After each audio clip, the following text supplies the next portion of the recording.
¿Qué son las esferas de vecindad y para qué te podrían servir? Acompáñame en este episodio.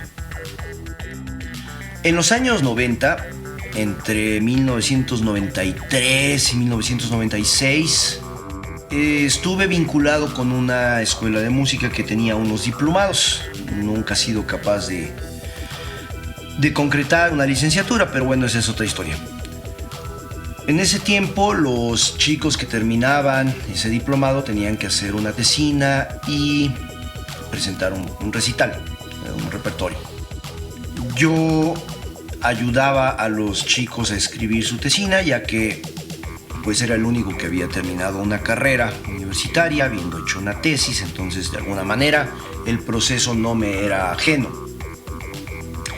Y en una ocasión, uno de esos alumnos, me hizo una pregunta, me dijo, ¿cómo podía justificar una misma nota sobre todos los acordes de una progresión no modulante? De alguna manera lo ayudé, empezamos a garabatear en el papel, arrastrar el lápiz, como dicen los matemáticos, ¿no? Y eso fue muy importante porque sembró algo en mi cabeza que iba a tener repercusiones más adelante. Un par de semanas después, me acuerdo que hice un viaje con mi pareja en ese tiempo y nos fuimos en autobús. Y durante el viaje ella se quedó dormida y yo saqué un cuaderno, un lápiz y me puse a escribir cosas. Porque esa idea me había quedado dando vueltas. Cosas que no era lo que él buscaba, sino cosas que yo vi en ese momento. Y bueno, empecé a hacer unos gráficos para ayudarme a aterrizar las ideas. Y ha comentado que yo, sin saberlo, empecé a usar teoría de grafos sin saber que existía la teoría de grafos. Pero empecé a utilizar estos garabatos de manera intuitiva. Así fui, digamos, desarrollando esta idea que fue creciendo más adelante. Pero, ¿en qué consiste exactamente? Bueno, vamos a entrar en materia directamente. Lo primero que hice fue hacer un círculo que representaba pues a la escala de la tonalidad en la que estábamos trabajando. Y luego puse otros círculos alrededor. En ese entonces no consideré todas las escalas, simplemente algunas que vinieron a mi mente, y con una línea unía los círculos y representaban las escalas que estaban a una alteración de diferencia, o sea, escalas entre las que solamente había diferencia de una nota, y era una misma nota que existía pero que estaba alterada, ya fuera con un sostenido o con un bemol.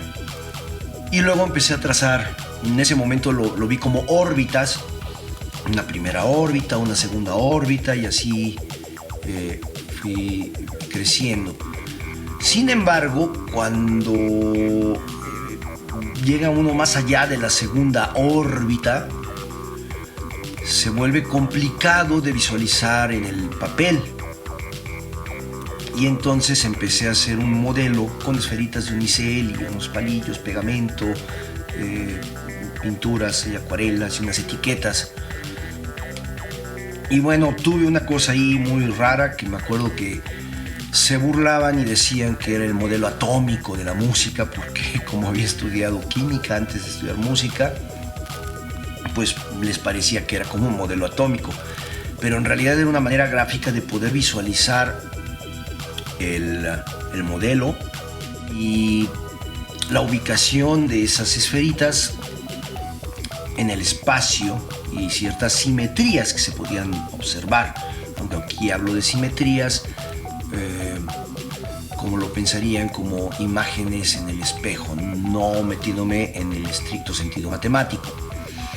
Bueno, pues entonces, cuando estaba haciendo ese modelo, se me ocurrió que esferas era un término más simple que órbitas, y lo que yo estaba haciendo era delimitar vecindades que que iban agregando alteraciones para diferir en una nota, 2 notas, 3 notas, etc. Entonces se me ocurrió que esferas de vecindad era un término más, ¿cómo podríamos decirlo? Pues más accesible que órbitas de vecindad.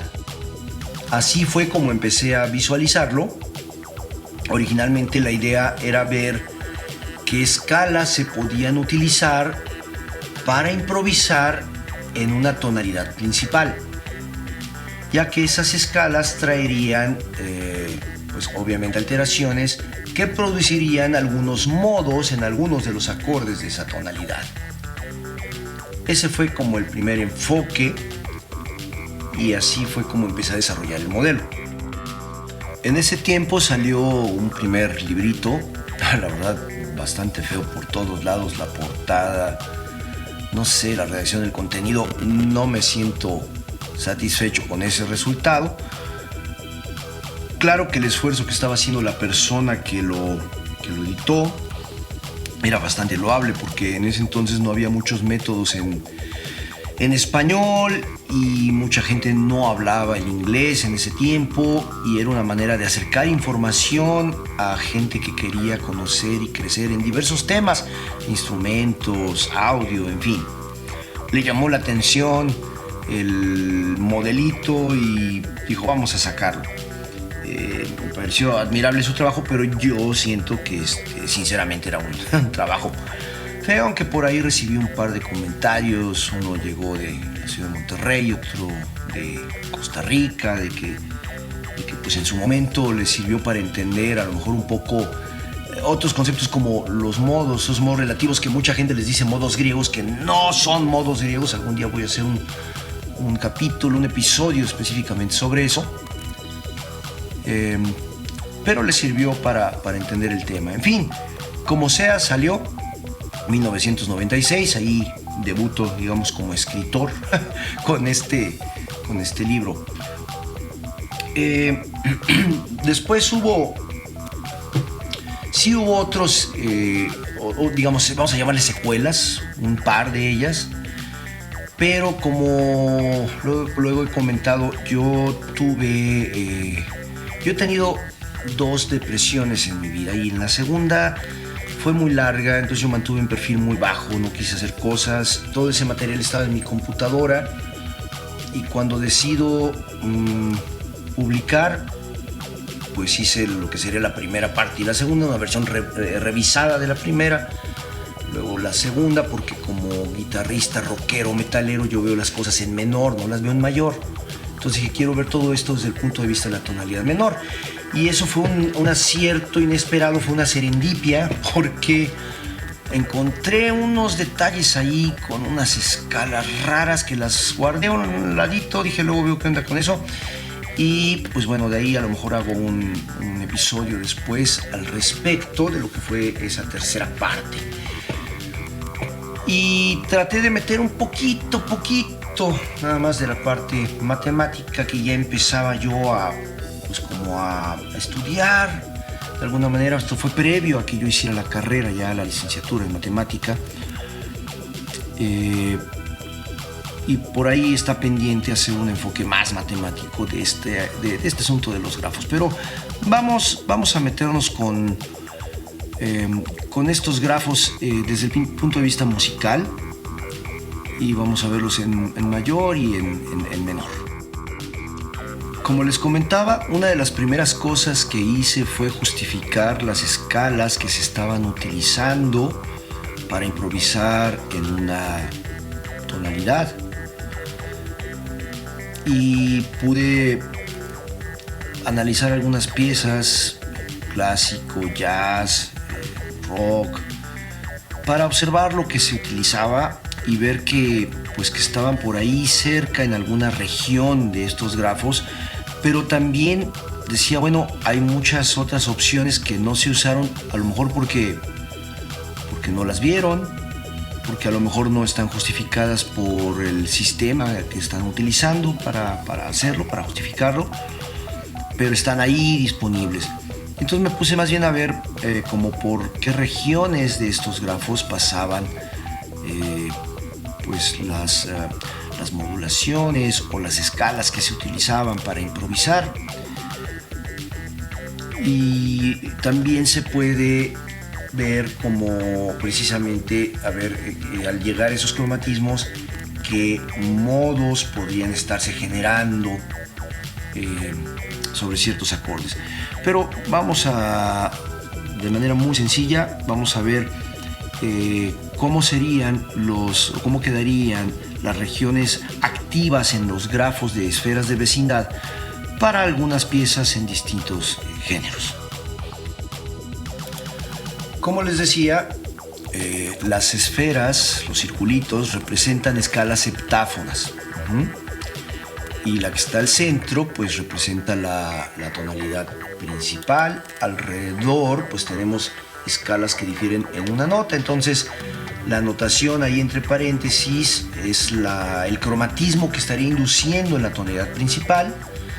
Y dentro del círculo estaría yo cifrando, identificando la escala a la que pertenecería, ¿no? Entonces esa primera línea está unida por una línea, es que solamente hay una nota de diferencia.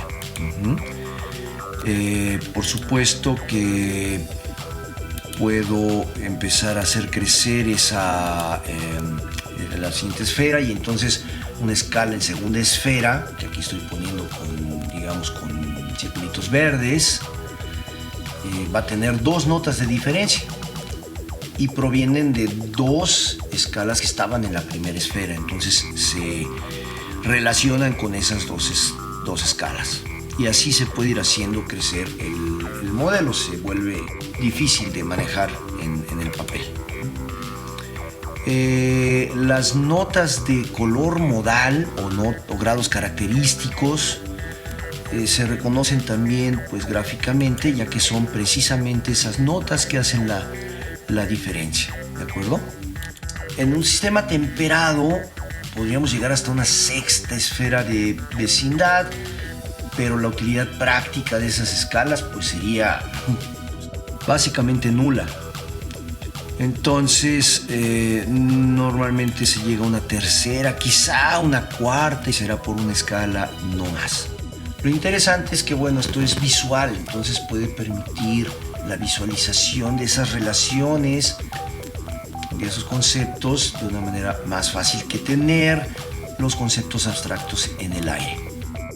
Por ahí se pueden hacer ciertos cálculos, por ejemplo, qué tan lejos está una escala de otra. Eso sería como su grado de lejanía. El inverso sería el grado de cercanía. Bueno, ese grado de cercanía se puede relacionar con el grado de parentesco, y este último con el concepto de pluralidad de funciones, por ejemplo.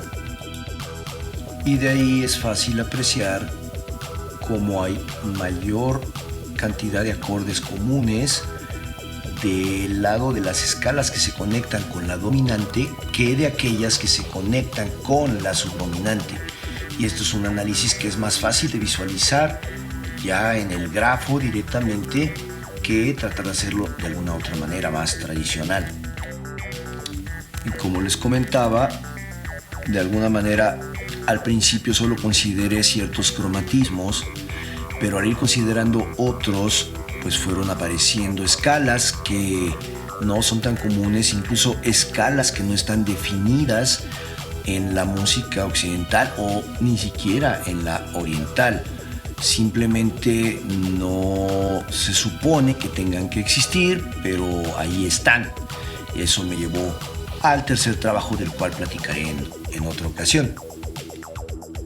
Pero si nos metemos un poco en el análisis musical, si queremos ver pues dónde están ubicadas ciertas escalas que se utilizan en algunos géneros, podríamos empezar con un estándar de jazz, y podemos apreciar cómo, de acuerdo con un análisis, sabemos que no hay una sola escuela de armonía, no está unificado eso, y hay distintas variantes, pero bueno, con respecto a una de ellas, las escalas cordales se pueden asignar de acuerdo con su función que revela el análisis armónico. Y entonces para esta pieza podemos observar cómo las escalas que se utilizan están en primera, segunda esfera de vecindad, incluso por ahí hay una en tercera y otra en cuarta esfera.